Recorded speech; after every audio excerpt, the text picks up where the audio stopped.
Cool. So my name is Nicola Gibson. I am an Android developer at Yammer, which is owned by Microsoft. We're based out of San Francisco, and I am the accessibility expert for the Yammer app. So I wanted to give a talk today about accessibility, all different flavors of it, not just using Talkback, but a little bit about display accessibility as well, mostly because I feel like not enough people know what it means to have an accessible app, or how people use screen readers, or you know, how people with any kind of disability use their Android devices. So, first of all, I want to ask everyone a question. Who here thinks about accessibility while they're developing their app? Yeah? Who thinks about accessibility while the designers are designing the app? Because that one's a little bit harder to do. And who thinks of accessibility when they're doing their QA testing or running tests or giving it out to users and getting production feedback? Because all three of those are acceptable things. Designers will sometimes think about accessibility and sometimes not. And sometimes it's up to you as an engineer to implement something in an accessible manner, regardless of what the designers have given you. And third of all, there is no way that you will be able to catch everything, unless, of course, you are actually have a visual impairment and require the use of the screen reader. It's very difficult to catch everything. So listening to customer feedback and actually giving your app to people with visual impairments is the best way to find accessibility bugs. But there are many things that you can do in the design and development stage in order to catch accessibility issues, and that's what we're going to talk about today. So, for anyone that doesn't know, there is a section inside of your app in the settings menu that says accessibility. And I recommend everybody open that up because even if you don't think you have any kind of impairment, you will find settings in there to change your Android device to your will. I actually like to set my screen display to small because you know, I have good eyes and I can see everything on there. And so when I give my phone to other people, they kind of hold it like that and squint at it, so no one else can use my phone. But I found that setting in there, which I didn't realize it made my phone better for me. But setting the text to be larger, setting higher contrast, these are all things that you can do inside of this section here. So there are three main categories to accessibility: display, screen readers, and interactive controls. So display is things like color and font size, making sure you have a good color contrast, and also making sure that your font size is scalable. Screen readers, so using Talkback and also select to speak, which is kind of the same as Talkback. And interactive controls, so things like physical switches and keyboards. Actually, surprisingly, there is a lot of overlap between Talkback and, screen readers and interactive controls. The way that you program your app behind the scenes, if you do it right for one of them, chances are you'll do it right for the other as well. So you kind of get a 2-for-1 there. But display is something that is a little bit more on the design side. So hopefully designers are educated about display, but not always, not everything is right. So it's sometimes up to engineers to check these displays. So the first is color contrast. So color contrast is actually something that can be mathematically defined, which is nice. There are tools out there. The one that I use is contrast-ratio.com. You plug in two numbers and it'll tell you whether or not they are compatible with each other on a scale of 1 to 21. So the reason why I've put some examples on here is the first one, which is white on aqua, which is what my slides actually are, is inaccessible. And I made this slide further towards the end, and I was like, oh, I wonder if my own slides are accessible, and turns out they're not. So, very sorry if anyone is having trouble reading these. I picked this slide format because I was like, wow, this looks nice. And that is a trap that everyone falls into. Not everything that's inaccessible with color contrast is like yellow text on a white background. Sometimes it looks good, and you'll find it's inaccessible.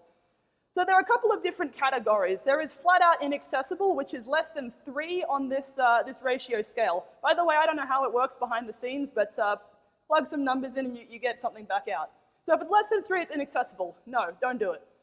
If it's between 3 and 4.5, like this light gray on dark gray, it's kind of okay. And it's recommended only for large text in short bursts that you have this kind of contrast. The next is between 4.5 and 9, I think it is, which this one is the light gray on purple. So this one is okay, it's good, it's fine, but only for shorter reads. If you want to have something that is a longer read, like large paragraphs of text, then you want something more accessible like this light gray on dark blue. So anything above 9 is accessible. And the reason I put the white on black here, this is the most accessible that you can get. 21 is the maximum score of contrast. But also, you don't have to have white on black or black on white for something to be accessible. You are able to play around with your colors a bit more. So, check out this tool, this contrastratio.com, and look at your backgrounds and your text and see if they're accessible.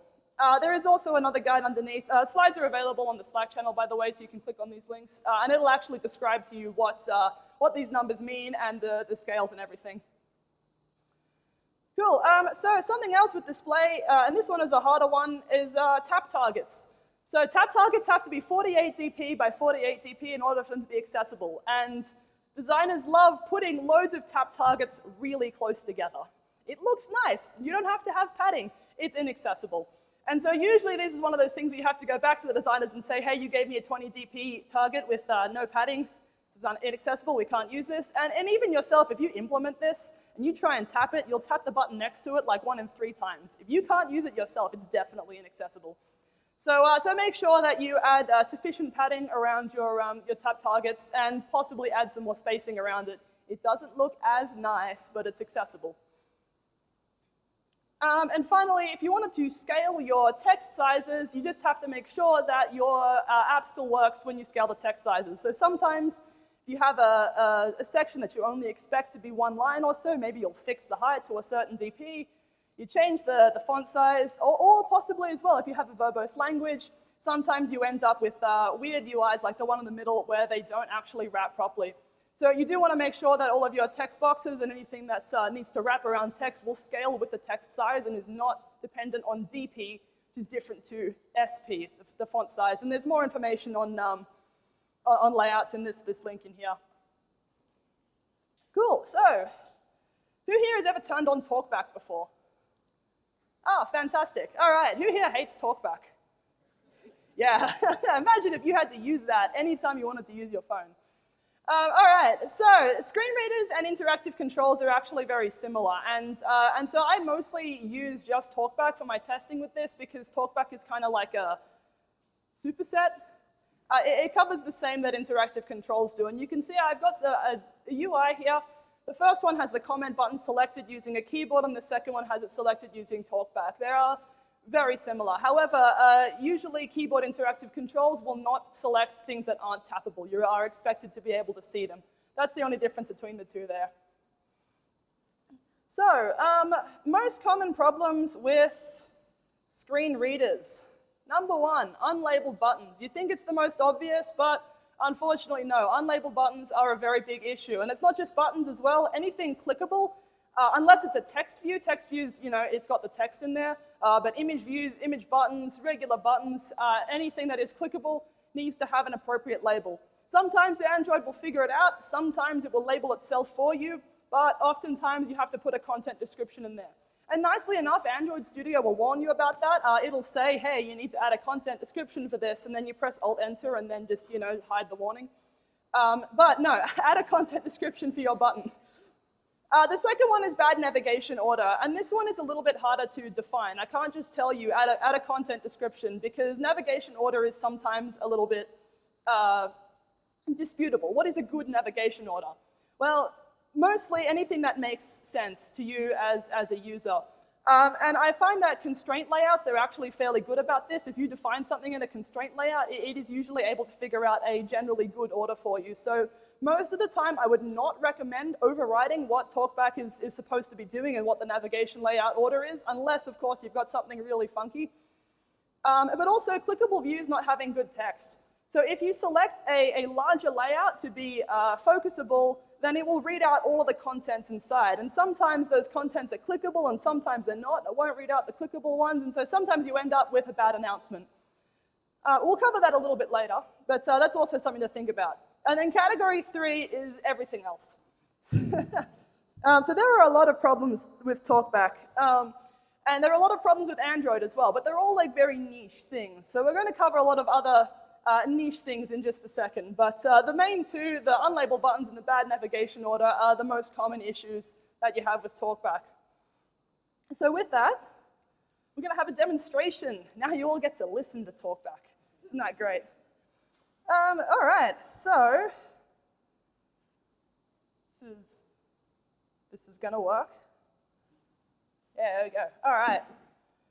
All right, so I have a demo app available here, and this is on GitHub as well. If you follow the slides link, it's also got a link to my GitHub, so you can download this and play it with yourself at home.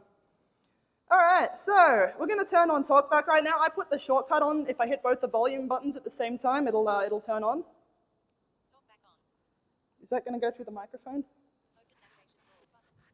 Is everyone hearing that? No. Where is the speaker on this? Accessibility demo. Welcome. This app is a demo on how to, and sometimes how not to, handle certain situations in a way that makes them accessible to people using screen readers, like Talkback. Did everyone hear that? Accessibility volume set to 90%. Yep. All right, cool. So we're going to go through and we're going to use this app with Talkback. And some things in here are deliberately inaccessible and some things are accessible. So first of all, the important thing to notice with this screen is that it's not... It's going to keep on talking. The confetti thing in the middle is not selectable. It's an image, and it is deliberately labeled as not important for accessibility. And that's because this image is something supplementary. Go away. Sorry, it's my personal phone, so it might read out notifications, sorry. So if everyone is able to read this, is this large enough? I don't have enough hands, excuse me. Oh, here we go. All right, so we'll notice here that the entire container is focusable, and we can see that with the it keeps talking at me. Anyway, so the entire layout is selectable. And so that is by default, because what this layout contains I have to zoom in every time. This layout contains a constraint layout with an image view and 2 text views. And so what I don't want is I don't want the 2 text views to be, I need to set that to not, to be individually selectable. So we don't want the welcome and then the text underneath to be individually selectable. So we want to read out the whole thing at once. And the image view here is deliberately not important for accessibility because it doesn't add anything to this layout. We don't need to read out party popper confetti because it doesn't actually mean anything to a user. So this is one of the instances where I think it's okay to, well, it's very okay a lot of the times actually to say something is not important for accessibility, but it is not marked as ignore content description or anything like that. Cool, so go over here and select something about buttons. So buttons are a bit of an issue sometimes. To activate. So notice here that these buttons don't have, descriptions. I don't need to read that out, it's going to read out for me. Unlabeled button.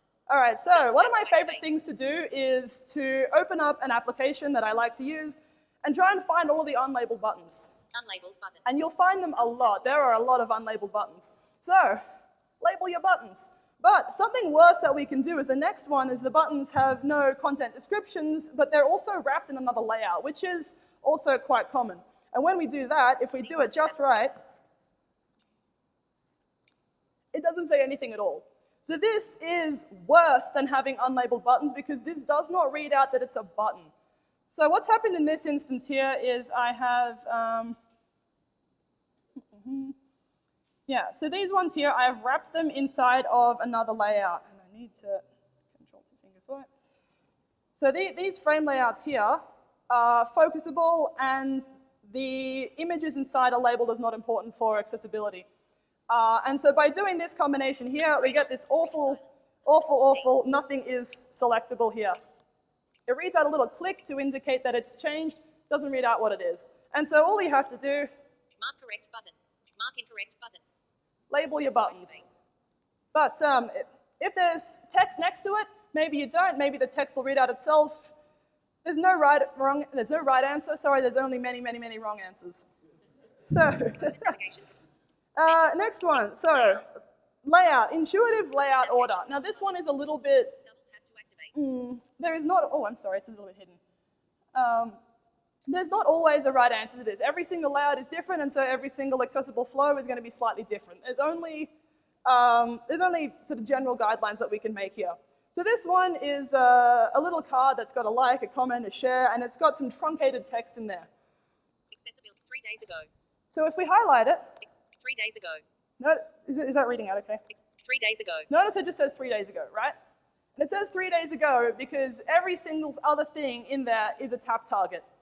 So I have put a focusable on the entire layer, and it's reading out everything that is not a separate tap target. So if I swipe through here, Other user's profile. Other user. 3 likes. This app is a demo on how to and sometimes how not to. notice how it reads out the whole thing. Actually, even though it's truncated, it will read out the entire text. Double And then, hard button. Comment button. Share button. 3 days. Share. yeah, Comment, anyway, hard so what's happened there is that every other thing is clickable in there.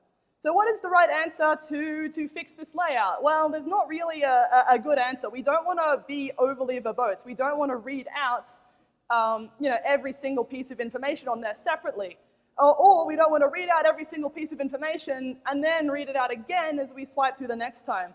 So this one is what I would suggest for a situation like this. 3 days ago. This app is a demo on how to and sometimes how not to handle certain So what this one has done here is it's only read out 3 days ago and also the content, because everything else in there has to be tappable. And then if we tap on opening full conversation. the entire thing, it says that we're opening the full conversation, whereas that was This app is a demo just on how limited to opening that full conversation.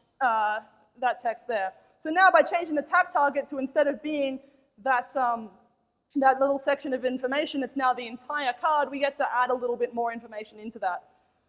Another thing to note here is that there was a duplicate information here Other user's profile. Other user. with the other user's profile Other and user. then the name other user. Doubletap to That's activate. duplicate information there, and the profile picture doesn't really help for anyone that's not able to see. So if you'll notice 3 days ago. in this This app second is one a here, demo. Other user. what we've done is Doubletap we've to just activate. completely 3 skipped days over. ago. This app is other user. You aren't able to Doubletap to select their activate. profile because selecting their name Opening other user's would also profile. take them to their profile. So we're able to cut a couple of corners on there in order to reduce the number of tap targets that we have and also make the flow a little bit smoother. But 3 likes. if you Hard have button. a lot of tap Comment. Share targets, button. you can't do anything about that. So this is another reason to go to designers and say, hey, can we not have a bajillion tap targets everywhere? Cool, so we're going to go into the everything else category now, which is always a lot of fun. 10 items. So the next thing is tab views. So if you turn on talkback mode with a tab view open, and you try and select the tab at the top, it doesn't actually read out that it's a tab. So what I've done in this particular example here is we've gone over tab views and notice that the content description actually prepends? No, I think it appends, sorry, the word tab to the end to read out that it is actually a tab.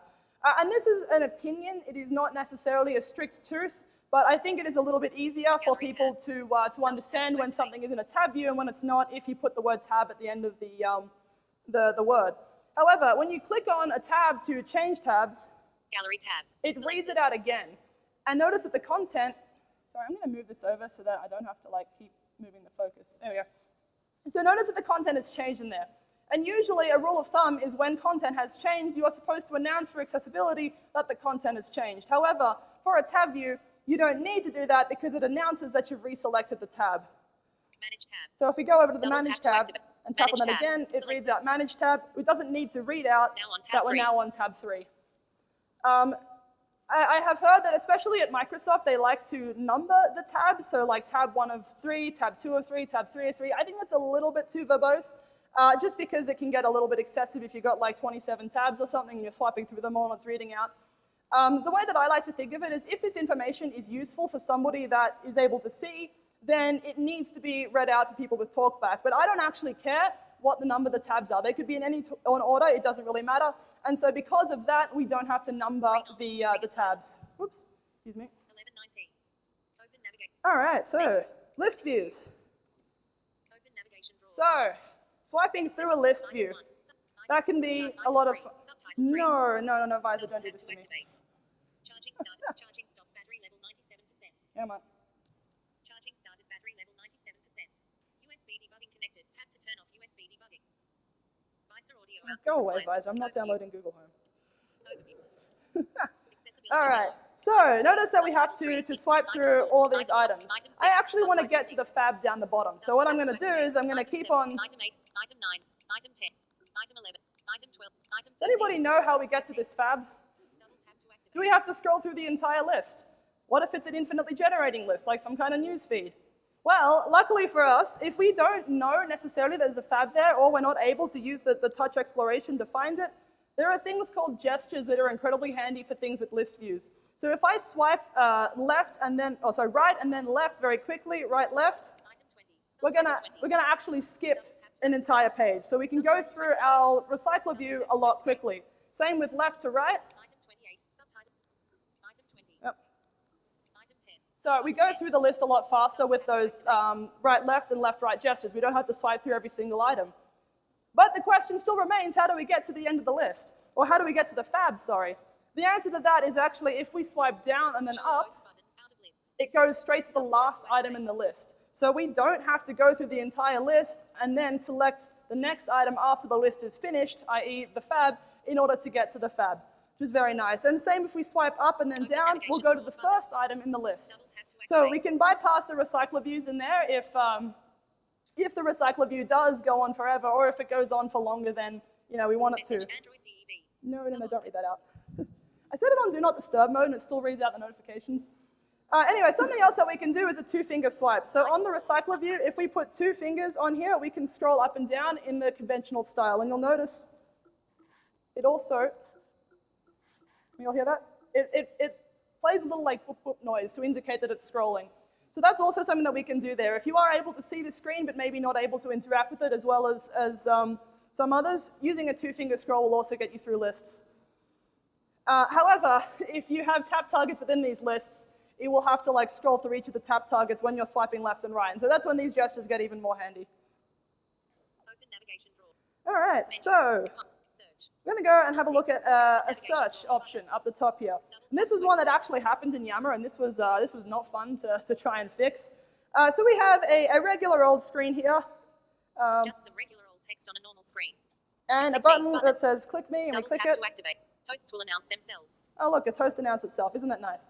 No, don't go to sleep. Anyway, so we have two search options at the top. And search with cross. One is a search with cross. Search with tick. And then one is a search with tick. One of these is the good way to search, and one is the bad way to search. So we click on the search with cross one, double tap to activate. Oh, here we've got a search, right? And we've got our search results. Search with tick. Oh. Just some regular old text on a normal screen. And what we can see here, click me button. Toasts will announce themselves. We can still interact with the content behind. And this is true. I made it not draw all the way down the screen so that you can still see the click me button. But if we had a lot of tap targets, for instance, we're on some kind of feed, and there are a bajillion tap targets in the background, and we put a search fragment on top, everything behind is still discoverable, and everything behind is still tappable. And this goes for fragments. The only way to get around this is with dialogues or activities, but if you have a fragment or any kind of layout that just pops into view because we want it to be really quick, we're going to get something like this. And so the correct way to do it, the tick version, is to hide everything behind. So we'll notice here that if we swipe through everything on the screen, we can't get to the stuff behind. And so that is in the search fragment. Go away. So when we open the search results, here I have a Boolean. Was it the tick or the cross version? Important for accessibility. So we set the background's view, the entire view, to be not important for accessibility, hide descendants. And this one is important because it will hide everything within the layout that these buttons are defined in. So if you don't set that, then you have to set view important for accessibility for every single view that's inside of there. If we check out what this view looks like, this is the container, basically. And then this is the search fragment that comes on top. And I had to put a dimmer in there as well just to make it look like it was a dialogue when it wasn't actually. So yeah, putting things inside containers, usually content fragment if you're just using a regular layout, and then hiding everything in this content layout will usually do it for you. But if you have a very complicated layout, sometimes it's a little bit harder to do. All right, so my absolute favorite is a rating bar. So who here has an app that has rate me on the Play Store or give me some feedback or something like that, yeah? So the first thing that you'll notice with this screen here is that these are 2 different sizes. And that is because the default rating bar is not tall enough. It's like 35 dp or something. You want it to be at least 48 dp. So rating bars need to be 1.5 times in size in order to make them accessible. That is in this layout here, we'll notice that rating bar 1 is just set at its regular size, and rating bar 2, I've actually set the scale in the X and Y direction to be larger so that the tap target is great enough.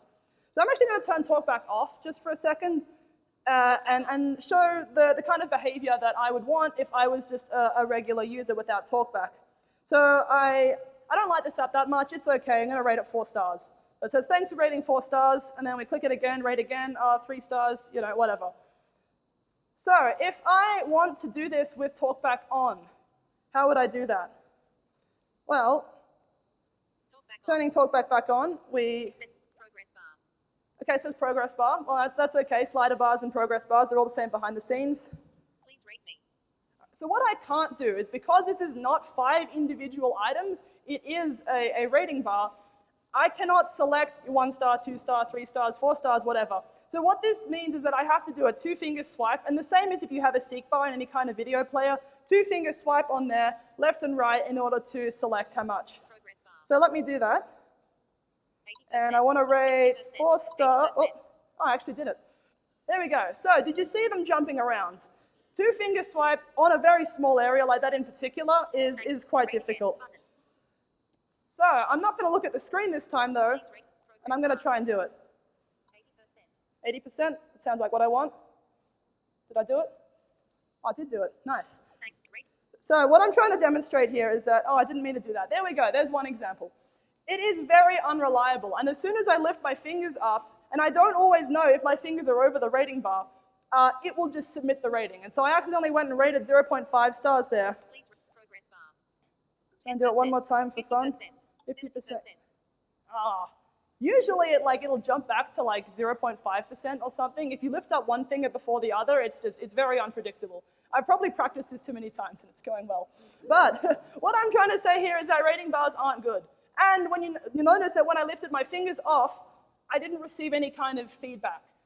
So it's very hard, and this is also true for keyboard users. Am I able to use a keyboard on this? Yes, I am. So we want to use my keyboard on this, and so I select the right arrow key in order to start filling up the progress bar, and I've submitted 0 out of 5 stars because it accepted the first rating that it got that wasn't 0, and it's gone and rated at 0.5 stars. This one is also particularly bad for keyboards. So that is, however, because the way that I program this is you do a single tap on there to submit the rating. And that's great if you don't use talkback or if you don't use a keyboard. I don't want to select it and then press another button to confirm my selection. That's annoying for me. So there are ways that we can get around this. And this is one of the times where I advocate for overriding default talkback behavior, because rating bars and slider bars just in general are quite terrible. So here in this terribly complicated piece of code that I'm not going to read out to you, that I trust you will look at in your own time, what we've got in this second one here, now it's like highlighted it with the keyboard. Oh, wait, I don't want to highlight. All right, let's just leave that somewhere else. 0 out of 5 stars, progress bar. So I've also overwritten the content description on here to give a little bit of a better indication about what we're rating. We've got 0 out of 5 stars. We do a 2-finger swipe on this one. 70%. Sometimes it reads out 70% or 90% or something, but... 70%.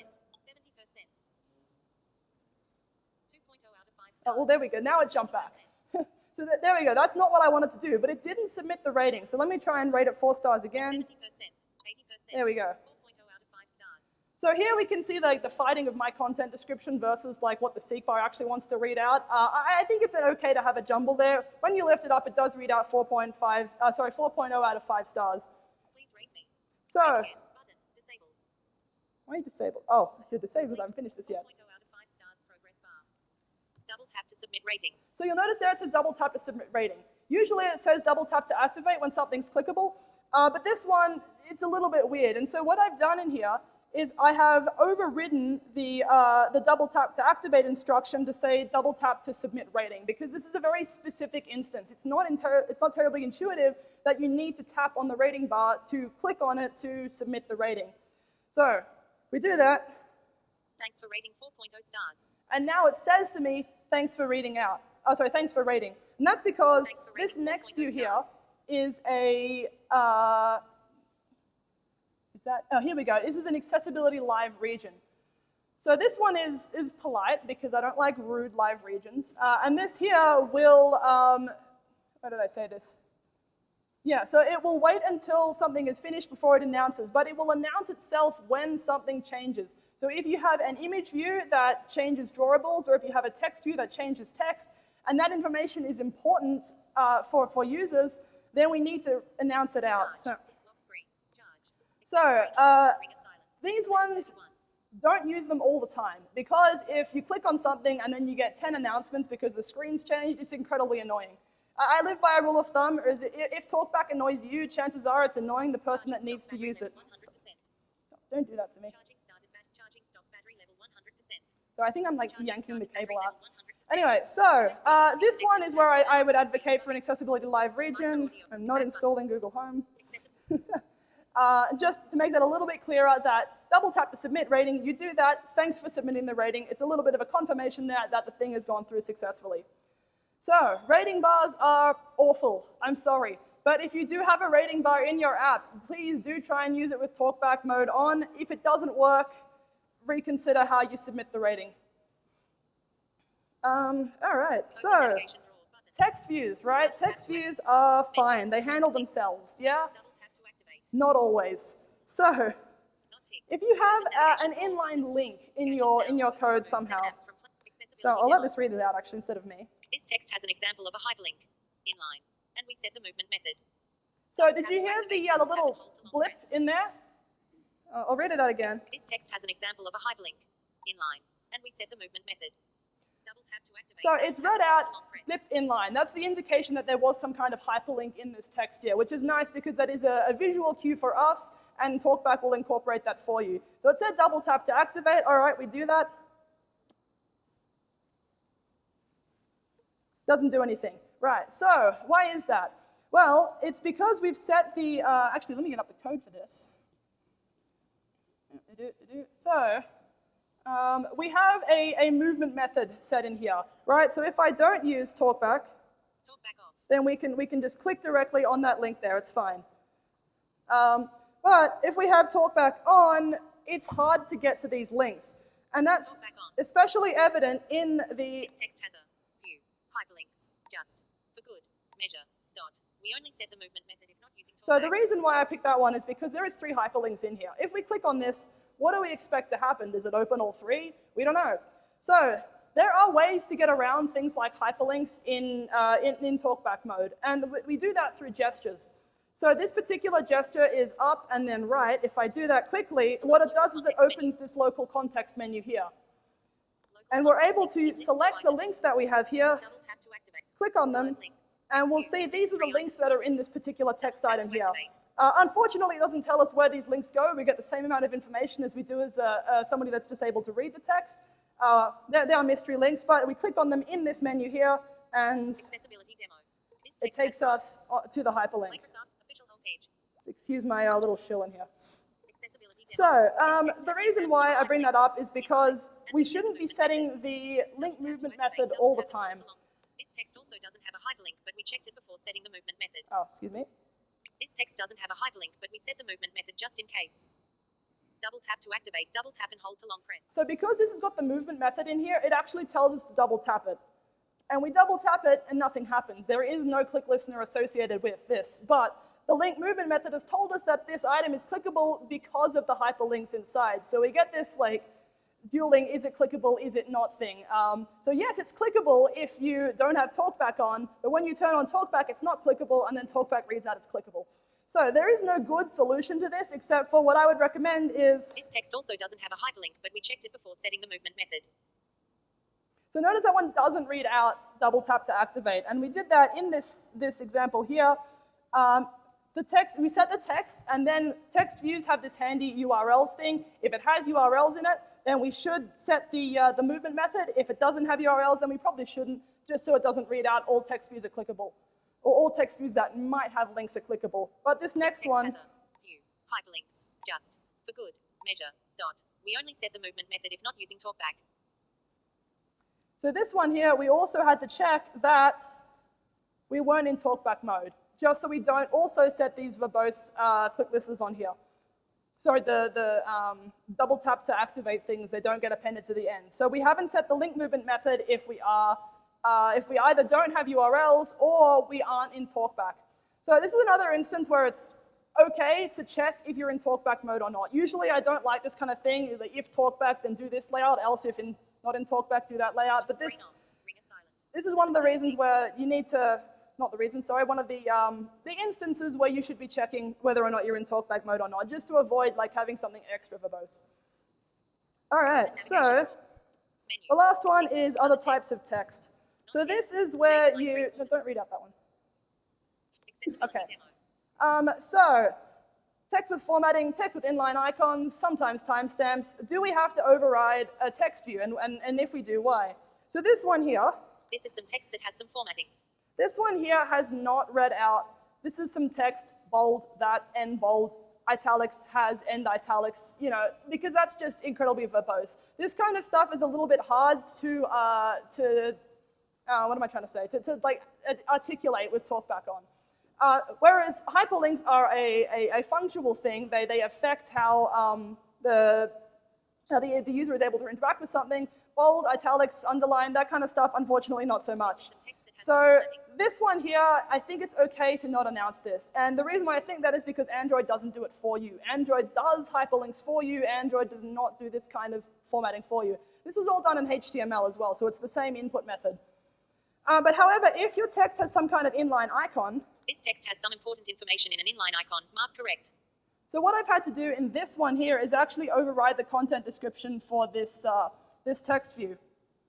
And I had to do that, here we go, because I put an image span at the end here. I put the image span in there because I want the image to wrap around with the text or something like that if it goes over 2 lines. I don't want it to be an image drawable at the side. So I've had to override the content description here and say, oh, maybe I shouldn't have clicked on that. The tick content description is appended to the end.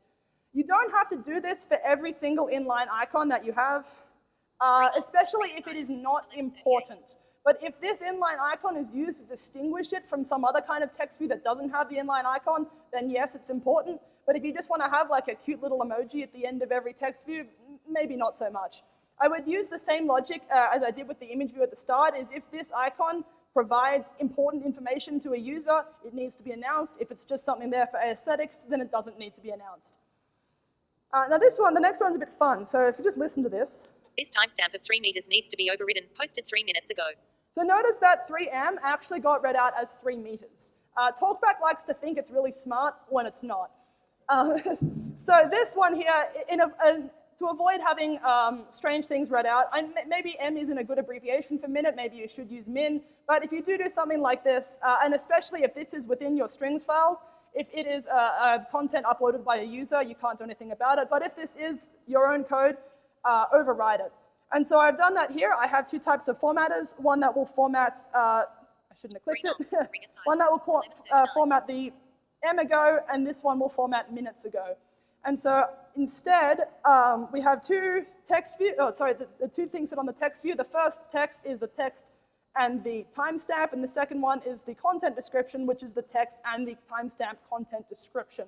So we've had to override what goes into this text view here just to make sure it's read out correctly. And similarly with the next one. Dates like 3/4 often read like fractions, posted on the 3rd of April. So please excuse me, I have my date then month timestamp format. But this one, 3/4, I think it read out something like. Dates like 3/4 often read. Yeah, so it says 3/4. And why wouldn't it? It's 3/4. Well, unfortunately, these kind of dates we also have to override. And the best way to do that is not to make it read out 3/4 or something, but to just make it read out the entire date. So we have 2 different types of formatting date times. One is a numeric, and the other one is a full month date. So it'll read out the entire text in there. And it's not too verbose because I think it reads it out quite quickly. And it provides significantly better feedback for the user about when this was written. And so the final one. Some words, if in all caps, read like acronyms. So this one here, I've got 2 buttons here, and they both say add. However, if I select the first one. Add button. Oh, sorry. Add button. Add button. No, this wasn't working yesterday. Why is it working now? All right, well, excuse me for that, but sometimes it will read out ADD button. Maybe this is because I have my phone set on Australian English, if anyone's noticed that. I think US English will read it out ADD, and I was testing this on the emulator earlier. So there we go. It's not region specific. But sometimes it will read out acronyms, or if you have the word us in capital letters, sometimes it'll read out United States, and you don't actually want it to do that. So sometimes if you have ambiguous acronyms, it's important to override the content descriptions for that. And you have to do that using the lowercase version of that. So I have the string in here that just says add. I shouldn't have done that because now I've lost where I was. Here we go. And set the all caps here. So sometimes what people might do is they might actually write the text in all caps. Don't do that. Set is all caps in here, and that way you can set the content description to be the lowercase version of the string, just in case Talkback decides to read it out as an acronym. But you'll notice that some words, if in all caps, read like acronyms. that one is fine. Dates like 3/4 often read like fractions. Notice the difference in the word read there. It says read, and sometimes it says read and other times, and there is nothing that we can do about that. That's one of the pitfalls of Talkback. I think people that use Talkback understand that there are some words that are spelt the same but pronounced different ways contextually will be pronounced wrong. So don't override that behavior. That's okay. Maybe one day machine learning will get better and it'll be able to format the sentences better. Cool, so that's everything on my demo here. I'm going to turn off Talkback before it annoys me. There we go. Oh, it's okay that it's died. So just to finish off, a couple of, here we go. So a couple of takeaways from this. Label images and buttons, but only if they're important. If they are not important, particularly images, if they're just there for aesthetic reasons, they don't need to be labeled. Don't leave them unlabeled. Instead, label them as not important for accessibility. Don't excessively override default behavior. There are some instances where you do have to, for the instance of rating bars or sometimes with the links. So there's other exceptions, I'm sure. But think very hard to yourself, do I really have to override this? Don't start, saying, if I'm in Talkback mode, render layout 1, else if I'm not, in layout 2, or actually go and set an accessibility delegate to go and read out something else instead. The most helpful thing that you can do is stay as close to the default Android behavior as possible, because you don't want your user having to learn how to use your app in Talkback and then having to use another app in a different way because it reads out things differently. But the biggest thing that I can recommend is try out your own app. If you're not really sure how to use Talkback, there is actually a Talkback tutorial inside of Android. If you go into the accessibility menu and then Talkback, down the very bottom there's a Talkback tutorial. Please take that. It will give you help on how to navigate, how to select, also how to use edit text, which is not something that I covered today, and they're also awful. But just use your own app with Talkback on. Can you do it? Have you found an unlabeled button? Is this thing actually not discoverable? I'm sure there's many bugs that you can find. And also, in order to wrap it back up to the first option of displaying, change the text size, change the display size, and see whether or not you can still use your app. It might look awful if the text and the display are really huge. You might go, oh, okay, what is this? But some people use their phones like that. So try that out. Is everything rendered on the screen correctly? Are all the layouts scaling appropriately? There is also a accessibility scanner that you can use and install. I won't do a demo on how to do that right now. I'm out of time, I think. But use that. It will go over your screen and do a little pending. Aha, yes, I found this text is too small, this contrast is too low, and this and that. And so that can give you some hints about how to fix up your app better. But it's not a be-all and end-all. It doesn't do things like layouts. It also does unlabeled buttons too. So the best advice that I can give is try out your own app, but if you're not sure, the accessibility scanner is also good. And if you're still not sure about what the right answer is, whether or not the layout is good enough, I recommend trying out other apps. Google apps are very good. They're very accessible. I will base a lot of my decisions off Google apps. I'd also like to shill Microsoft also has accessible apps. And Facebook is also quite accessible. So if you're not really sure, these 3 apps are very good to go to for just demonstrations about how you should be using Talkback in your own app. So if you have time for questions? No. All right, well, I'll be around for lunchtime if anyone has any questions about how to use Talkback. The app that I demoed today is also available on my GitHub. I'm very sorry if it doesn't work, if I've included something crucial inside my git ignore, so please submit an issue if it doesn't work properly. But thank you all for listening, and thank you for caring about accessibility.